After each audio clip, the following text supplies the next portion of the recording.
Watch it.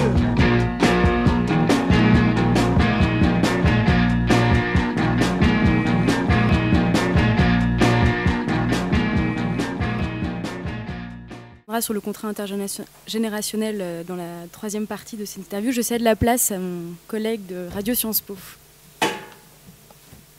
Bonsoir Pierre Moscovici, vous avez Bonsoir. évoqué la crise de l'endettement public en France. Or on sait que c'est aussi une question européenne. Alors justement en la matière, les propositions de François Hollande en matière d'intégration européenne sont les suivantes, telles qu'on peut les lire sur son site internet: création d'eurobonds, révision des statuts de la Banque Centrale Européenne afin qu'elle puisse jouer pleinement son rôle de prêteur en dernier ressort, enfin gouvernance économique et budgétaire dans la zone euro.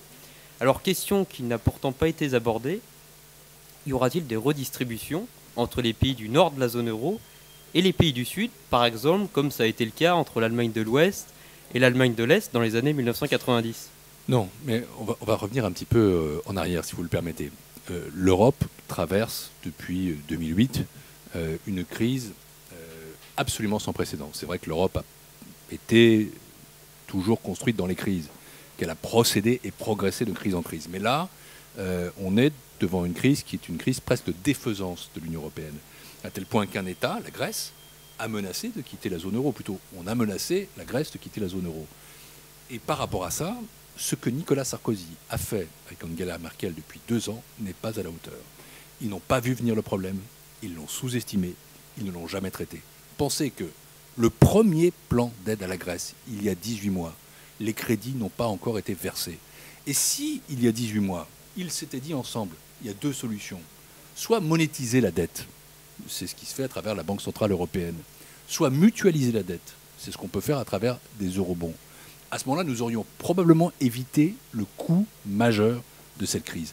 Et ces 2 propositions que fait François Hollande sont des propositions qui consistent à dire nous vivons dans un espace solidaire. Ça a l'air d'être un gros mot pour les dirigeants conservateurs de l'Europe, solidaire.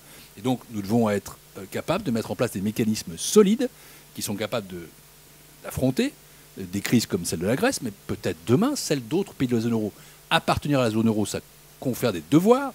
Et parmi ces devoirs, j'en ai parlé il y a quelques secondes, c'est le respect des critères d'endettement ou de déficit, mais aussi des droits. Et ces droits, c'est de bénéficier de la solidarité des autres quand on est en difficulté. Et si on allait vers ce que vous dites, une politique pour l'Ouest, une politique pour l'Est, ou une politique pour le Nord et une politique pour le Sud, très vite, la zone euro se défraie. Oui, mais pourtant, on sait qu'il y a une spécialisation productive dans les pays du Sud qui se sont spécialisés dans les services. Et ce qu'on voit, c'est que la balance courante, du coup, est déficitaire dans ces pays. L'industrie est partie de la Grèce. Comment pallier ce problème ? Mais si on raisonne comme ça, on instaure à l'intérieur d'une zone qui est une zone qui a une monnaie unique, des différences telles que celle-ci n'y résistera pas. Je vais prendre un exemple, parce que la référence que vous faites implicitement, c'est une référence à la stratégie allemande. Exact. Une stratégie qui a été fondée quasi uniquement sur l'exportation et sur l'industrie. Moi, je suis élu d'une zone industrielle. Votre collègue ne l'a pas dit, mais je suis député du Doubs et président d'une agglomération très industrielle, celle du pays de Montbéliard, sur laquelle il y a la plus grosse industrie française, la plus grande usine française, le centre de production de Sochaux. Et je vois bien comment, dans l'industrie automobile, les Allemands ont un trait d'avance sur nous, notamment dans la compétitivité hors prix.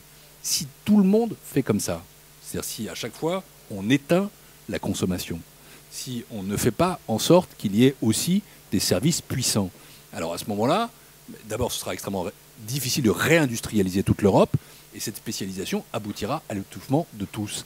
Et donc je ne crois pas que ce soit ainsi qu'il faut faire. En revanche, que chaque pays choisisse sa stratégie de compétitivité pour recréer des conditions de croissance, ça c'est valable.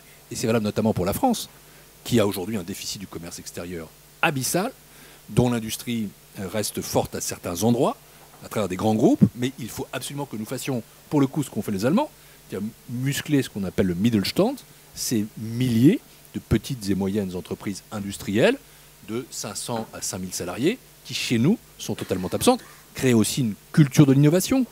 Moi, je suis pour une stratégie qui soit une stratégie à la fois de demande, j'ai parlé du pouvoir d'achat, j'ai parlé de la justice, mais aussi d'offres. Mais est-ce que le développement des petites et moyennes entreprises, ce culte de l'industrialisation, est-ce que ça réussira à compenser les différences de coûts salariaux, par exemple, entre l'Allemagne et la France ? Est-ce que, par exemple, comme vous le proposez dans le programme socialiste, une revalorisation du salaire minimum, c'est une manière d'appeler l'Allemagne à la convergence ? D'abord, vous trouverez en vain aujourd'hui dans le projet socialiste des propositions sur le SMIC.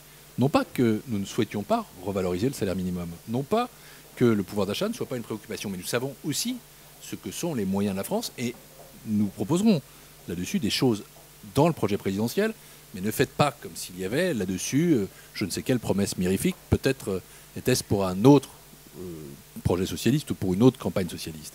Pour celle-ci, nous savons quelles sont les difficultés du temps. C'était dans le programme initial. Mais je reviens quand même sur ce que vous dites sur le coût du travail entre la France et l'Allemagne. Il y a des mythes qui sont faux. C'est vrai qu'il y a 10 ans, quand la gauche a quitté le pouvoir en 2002, moi j'étais ministre de 97 à 2002, la France avait la plus forte croissance d'Europe. La France avait la balance extérieure la plus favorable d'Europe. La France avait le taux de chômage le plus faible d'Europe. Et l'Allemagne était à la traîne sur tous ces plans-là. C'est vrai aussi que le coût du travail, on tape beaucoup sur les 35 heures, en 2001, le coût du travail était inférieur de 10% en France par rapport à l'Allemagne. Et aujourd'hui, il n'est pas exact de dire que le coût du travail allemand est moins cher que le nôtre. Il est exactement à parité. Il n'a pas augmenté depuis les années 2000. Nous avons perdu notre avantage, mais cherchez l'erreur quand même, puisque les années 2000 sont les années Chirac, puis les années Sarkozy. Mais ce que je veux dire surtout, c'est que ce qui fait la force de l'Allemagne, c'est pas tant l'écart de coût. On ne va pas rivaliser avec les Chinois ou avec les Indiens ou avec les Malais ou avec je ne sais quel pays. Enfin, quand même, l'essentiel de nos échanges se font dans la zone euro. Mais c'est bien ce que je voulais. Aujourd'hui, en termes de coût du travail, France, Allemagne, c'est égal. Ce qui fait la différence entre la France et l'Allemagne, c'est pas le coût du travail encore une fois, c'est ce qu'on appelle la compétitivité hors prix. C'est ce qui fait que, imperceptiblement, parfois, je ne sais quel produit allemand, je ne veux pas parler des automobiles évidemment, est un chouïa plus adapté au marché mondial, que justement ils sont sur des segments qui sont des segments plus porteurs que les nôtres, que leur industrie est plus localisée que la nôtre. Je prends l'exemple de l'automobile. Nous avons perdu beaucoup d'emplois délocalisés ou outplacés un certain nombre d'emplois, et les Allemands conservaient leurs emplois en Allemagne. Donc moi je pense qu'il faut qu'on fasse un énorme travail sur l'innovation, la commercialisation, le tissu de PME, PMI, la culture industrielle du pays, qui aujourd'hui n'est pas suffisamment développée. Merci Pierre Moscovici.